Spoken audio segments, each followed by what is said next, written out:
মালিক রে, আমি বড় পাপী, আমি বড় গুনাহগার।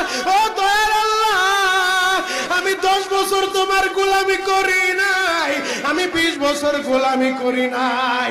আল্লাহ, আজকে মনিরুল ইসলাম শরীয়তপুরী আমার ভাই শোনা গেছে তোমারে বন্ধু বানাইলে ওই জান্নাত পাওয়া যাবে। মালিক রে, তুমি আমারে দাও না মাফ কইরা। যুবক রে,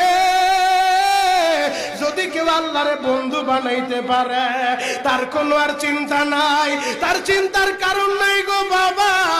এ যুবক ভাইরা, দাড়ি পাকা বাবাজিরা, সবাই আমার দিকে একটা নজর তাকান। এই যে দেখেন আমি হাতের ভিতরে আহারের টিস্যু দিয়া কাফনের মতো একটা দৃশ্য বানায় ফেললাম। এমন একটা কাপড় আপনার শরীরে একদিন